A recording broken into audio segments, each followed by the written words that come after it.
Un grand récipient pour vrac, GRV, est un conteneur utilisé pour le transport et le stockage de fluides et de matériaux en vrac. Les GRV sont largement utilisés dans l'industrie car ils permettent de transporter et stocker davantage de matériaux sur une même surface que les conteneurs cylindriques, limitent les manutentions manuelles et sont plus résistants à l'usure. Des GRV ont toutefois été impliqués dans des incidents tels que l'effondrement d'empilement, la combustion du contenu à cause de l'électricité statique et des fuites entraînant de graves incendies ou risques pour l'environnement. Ce film a pour but de promouvoir les bonnes pratiques en matière de sécurité au sein de la chaîne logistique des solvants et la protection de tous les individus concernés. SIA et ISIG présentent cette vue d'ensemble de l'utilisation des GRV afin de sensibiliser davantage les utilisateurs de solvants. Ces recommandations ne doivent pas être utilisées isolément et il faut se reporter aux autres normes et codes de bonne pratique. Le GRV est une forme de conditionnement conçue pour la manutention mécanique. Les GRV sont soumis à la procédure de certification des Nations Unies reconnue au niveau international, dont les détails peuvent être consultés dans l'accord européen relatif au transport international des marchandises dangereuses, ADR, qui réglemente le transport de marchandises dangereuses par route. Les réglementations sur le transport IMDG sont également basées sur celles des Nations Unies, mais leurs critères sont différents en raison du risque accru lié au transport maritime. Plusieurs GRV bénéficiant de la certification des Nations Unies sont disponibles. Pour les solvants inflammables, ils peuvent être classés dans deux grandes catégories. Les GRV dans tous les métaux, acier inoxydable ou acier doux, et les GRV composites en plastique. Un GRV composite possède une structure extérieure rigide recouvrant un récipient bouteille intérieure en plastique, généralement en polyéthylène haute densité. Les assemblages intérieurs et extérieurs sont utilisés en tant qu'unité unique intégrée.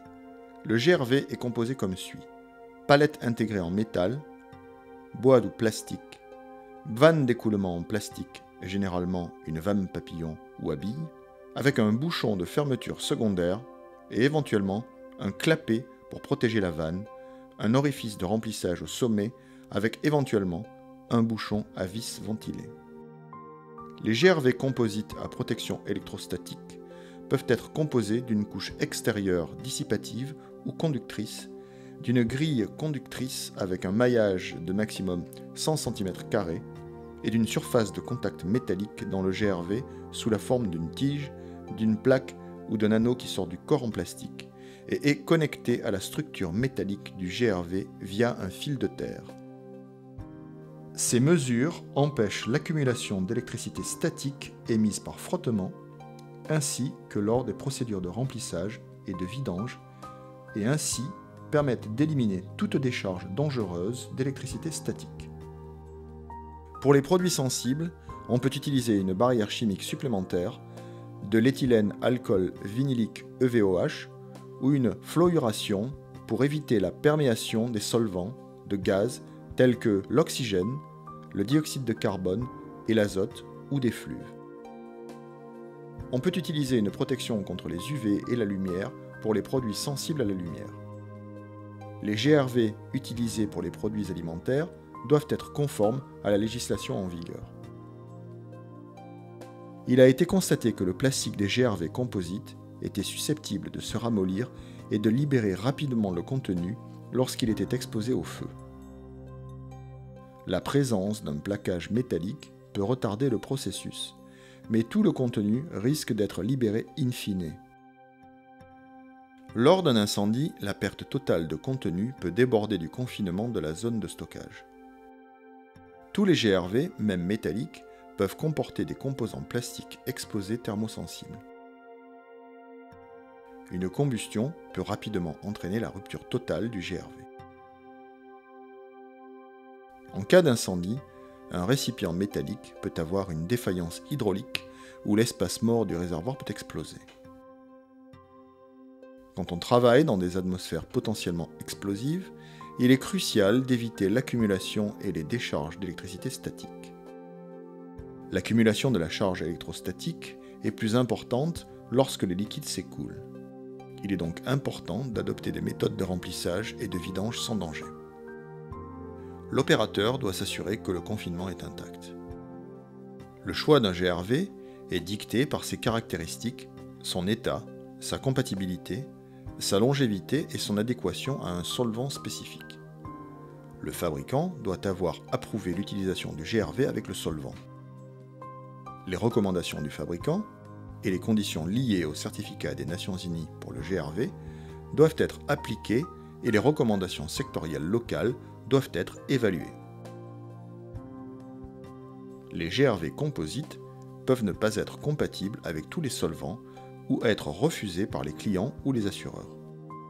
Le fabricant doit formuler des recommandations sur la compatibilité du récipient et de ses accessoires, vannes, joints de vannes, avec l'utilisation visée. Les GRV ne doivent pas être utilisés s'ils n'ont pas été approuvés. La législation stipule que la perméation ne doit pas poser de risque dans des conditions normales de transport. Un GRV avec une palette en base métallique résiste plus longtemps au feu et peut retarder la rupture de la structure. Certains solvants et hydrocarbures purs présentent une faible conductivité et donc un risque significativement supérieur aux autres, car une charge statique peut s'accumuler et déclencher un incendie ou une explosion. Pour éliminer ce risque, l'opérateur peut utiliser un GRV métallique ou un GRV composite avec protection électrostatique associé à un système de mise à la terre adéquate lors du remplissage et de la vidange. En cas d'utilisation d'un GRV composite sans protection électrostatique, le point d'éclair du solvant doit être supérieur à la température ambiante selon une marge suffisante pour éviter une atmosphère inflammable. La température ambiante maximale et la marge de sécurité peuvent varier selon le pays. Il faut donc appliquer les codes de bonne pratique locaux. Pour le stockage d'un solvant à faible point éclair, il faut utiliser un GRV métallique ou composite à protection électrostatique afin d'éviter les décharges électrostatiques de l'intérieur ou de l'extérieur du GRV. De nombreux GRV à protection électrostatique satisfont à ces critères et peuvent être utilisés pour les solvants à faible point éclair, tant que la protection de terre est assurée. La décharge statique via la tige et le fil de terre doit être en bon état de marche. Bien qu'il y ait des exceptions, par exemple pour certains acétates, la conductivité électrique des solvants oxygénés est généralement supérieure et l'électricité statique s'accumule dans une moindre mesure. On tolère dès lors des points éclairs plus faibles. Lors de la manutention de solvants oxygénés à très faible point éclair, c'est à l'opérateur de juger, sachant qu'il y a un risque avec la vapeur inflammable, mais que le risque de combustion est réduit en raison de la conductivité élevée du produit et de l'utilisation d'un GRV composite à protection électrostatique. Pour identifier le point éclair minimum acceptable d'un hydrocarbure ou d'un solvant oxygéné à stocker dans un GRV à protection électrostatique, l'évaluation des risques doit tenir compte des recommandations du fabricant et de l'efficacité des systèmes d'élimination de la charge statique et de la mise à terre à toutes les étapes de la chaîne logistique. En cas de doute, il faut noter qu'un GRV métallique est par nature plus conducteur qu'un GRV composite à protection électrostatique. Le point de mise à la terre normal sur un GRV métallique se trouve sur son cadre. Les GRV métalliques doivent être mis à la terre au cadre. L'opérateur doit décider s'il faut acheter de nouveaux GRV, en réutiliser ou en acheter qui ont déjà été utilisés. Le rapport d'essai et l'approbation des Nations Unies vont permettre de vérifier la conception du cadre et du récipient, de la fermeture, des vannes, de la marque et du type. Si l'on décide d'acheter un GRV déjà utilisé avec des marchandises dangereuses, il faut vérifier s'il a été correctement configuré, si l'on connaît ses antécédents et s'il est accompagné du certificat nécessaire des Nations Unies. En cas de doute, ou si tous les antécédents ne sont pas connus, on n'utilisera pas d'anciens GRV avec des matériaux inflammables. Avant le remplissage, Une inspection formelle doit être effectuée pour s'assurer que le GRV est adapté et prêt pour l'utilisation prévue. Les coins de palette endommagés des GRV composites risquent d'accrocher et de déchirer des GRV adjacents. Les GRV doivent être étiquetés conformément aux réglementations en matière de logistique et de transport. Le GRV et l'équipement de remplissage, tels que la buse de remplissage et les tuyaux, doivent être liés et mis à la terre avant le remplissage, afin d'éviter l'accumulation d'une charge électrostatique, et doivent être conçus pour une utilisation avec des produits inflammables. Le remplissage en pluie de liquide inflammable est dangereux, car il génère de l'électricité statique. On limitera ce risque, soit en procédant au remplissage par le fond à un débit inférieur à 2 mètres par seconde, soit en utilisant une buse ou un siphon renversé métallique conducteur capable d'atteindre la base du GRV, avec un débit de remplissage initial plafonné à 1 mètre par seconde. Une fois l'extrémité de la buse de remplissage immergée, le débit maximal ne peut dépasser 2 mètres par seconde, soit une durée de remplissage de 6 à 10 minutes, habituelle dans le secteur. Une fois le remplissage terminé, la mise à terre doit rester en place pendant le temps de relaxation, suivant les consignes du fournisseur de produits et du fabricant du GRV, pour permettre une dissipation de la charge statique. Soulignons que le remplissage en pluie et le remplissage par gravité non supervisée de solvants dans des GRV ne sont pas des pratiques sûres. Il faut prendre des mesures pour éviter le débordement, telles que le mesurage, la pesée, la détection de niveau et la coupure. Un système d'aspiration locale pour évacuer les vapeurs dégagées par les opérations de remplissage doit être prévu pour réduire les risques de combustion et d'exposition des opérateurs. Le remplissage non supervisé de GRV sur le site d'un client est interdit. Le risque de débordement, de rupture ou de décharge statique est élevé. Les GRV doivent être renvoyés au fournisseur pour le remplissage. Seule exception, une installation de remplissage fixe et un audit de sécurité du fournisseur confirmant que les dispositifs de protection sont en place. Sur le site du client, les GRV doivent être correctement mis à la terre avant le déchargement et tenus à l'écart de toute source de combustion. Tous les GRV doivent être inspectés avant utilisation et à nouveau testés régulièrement. Une personne compétente doit examiner chaque GRV aux intervalles prescrits pour conserver la certification des Nations Unies. Les inspections, entretiens et réparations de routine doivent être effectuées conformément à l'ADR et aux recommandations du fabricant par des organismes compétents.